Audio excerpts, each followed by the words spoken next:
नमस्कार मित्रमैत्रिणींनो, डॉक्टर संग्राम पाटील इंग्लंडवरून बोलतो. मित्रांनो, हा व्हिडिओ या व्हिडिओमध्ये मी काही शब्द वापरणार आहे ते शिक्षकांच्या गुरूंच्या प्रती आदरापोटी मी वापरणार आहे. त्यांना कमी लेखण्यासाठी नाही, मी फक्त ते उदाहरण म्हणून एक दोन उदाहरणं जे देताना शब्द वापरेल, तर त्याचा गैरसमज कोणी करून घेऊ नका प्लीज. तर TETची परीक्षा ही आता पोस्टपोन झालेली आहे आणि त्याचं कारण आहे की पेपर लीक झाला.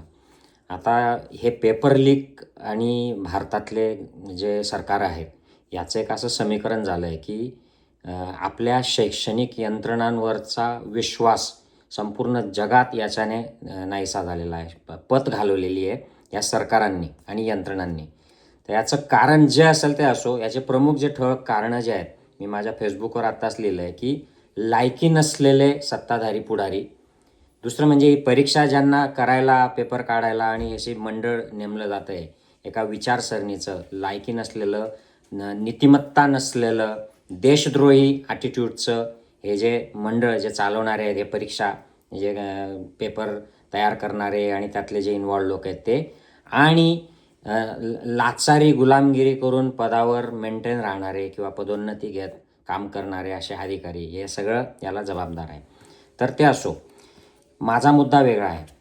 माझा मुद्दा हा आहे की ही TETची जी परीक्षा आहे काहीतरी क्वालिफाईंग एक्झाम आहे शिक्षकांसाठी, परंतु ही जे परमनंट शिक्षक आहेत यांनासुद्धा ही कंपल्सरी केलेली आहे.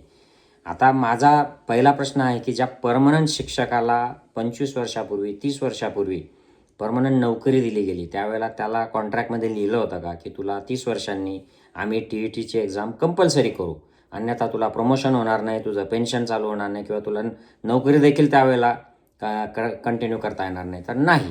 त्यामुळे ही सरळ बेईमानी आहे. कोर्टाने जरी सांगितलेलं असलं की कंपल्सरी करा, तरी हा त्या शिक्षकांवर अन्याय आहे.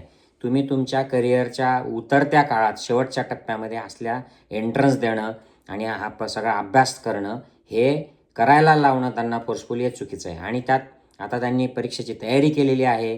गेल्या वर्ष 6 महिन्यापासून सगळं आपल्या पर्सनल कामं सोडून, कमिटमेंट सोडून, सुट्ट्यांमधले मौज मजा सोडून त्यांनी अभ्यास केला आणि त्यांना काय मिळतं आहे तर एक्झाम लीक.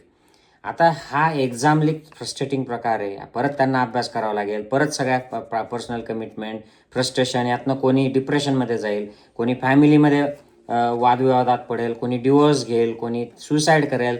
याची कोणीच कारण मीमांसा करणार नाही. जसं नीटमध्ये आता 21-22 मुलांनी आत्महत्या करून घेतली, परंतु तो मंत्री निर्लज्ज आहे तसाच बसलेला आहे तिथे, त्याला कोणीच हात लावत नाही आहे. उलट त्याला मी परवा बघितलं तर त्याच्या वाढदिवसाच्या शुभेच्छा प्राईम मिनिस्टरने दिलेल्या आहेत की हा किती छान काम करतोय असं कौतुक करून. तर हे म्हणजे जनतेच्या जखमेवर मीठ लावलं जात आहे.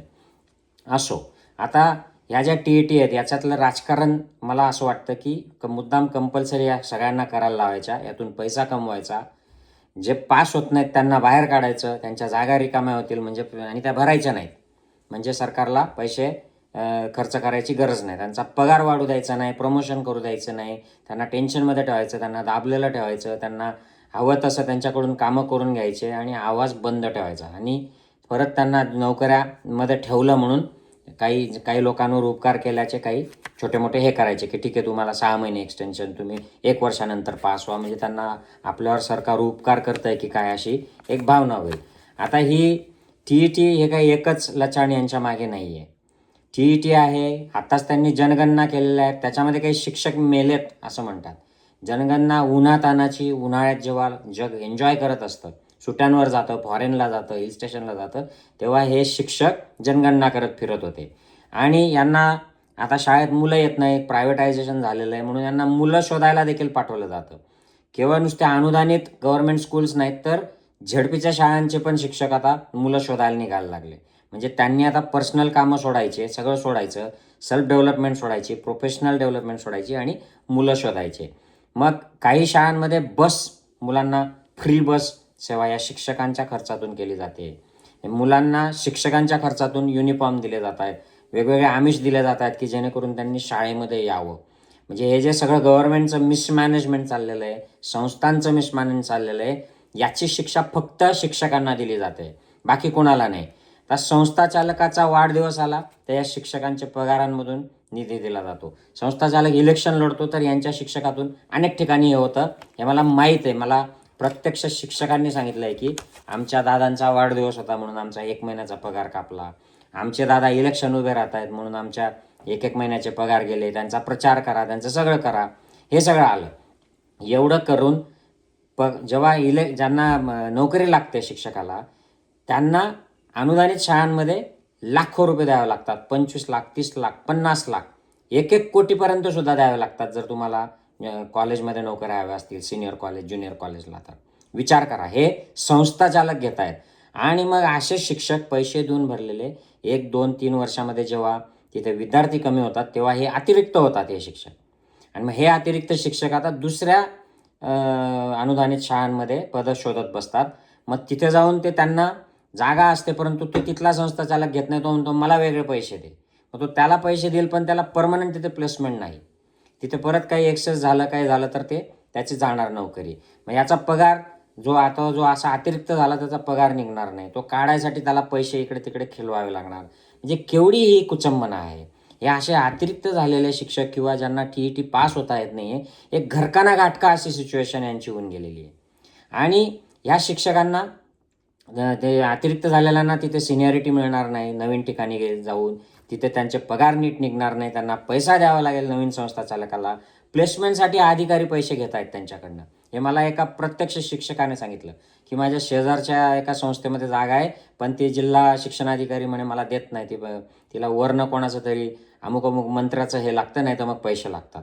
म्हणजे हे शिक्षकांना फक्त गुरुपौर्णिमेचा दिवस आला की यांना गुरुब्रह्म गुरु हे ते करायचं आणि इतर वेळेला त्यांना बैलासारखं राबवायचं आणि फक्त पोळ्याच्या दिवशी बैलाची पूजा करतात तसं गुरुपौर्णिमेला मान द्यायचा.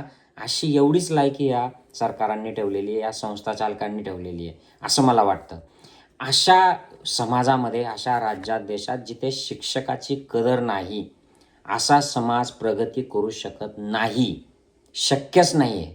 म्हणूनच हे जे सगळे गैरप्रकार शिक्षणामध्ये जे अधोगती देशाची, समाजाची होते ती याच्याचमुळे होते की आपल्याला शिक्षकांचं महत्त्व राहिलेलं नाही. आपण शिक्षकांना मान देत नाही. शिक्षकी पेशाला जो दर्जा दिला पाहिजे, त्यांना ज्या पद्धतीने ट्रेनिंग, त्यांचं स्किल डेव्हलपमेंट, त्यांना जे हायेस्ट रिस्पेक्ट असला पाहिजे, जो इकडे वेस्टर्न सोसायटीजमध्ये आहे तसा आपल्याकडे नसल्यामुळे आपल्या सोसायटीची अधोगती होणार, याच्यात वाद नाही. त्यात आता या शिक्षकांची जास्त विटंबना होऊ नये या एक्झाम लीकच्या चक्करमध्ये, अशी अपेक्षा करूयात.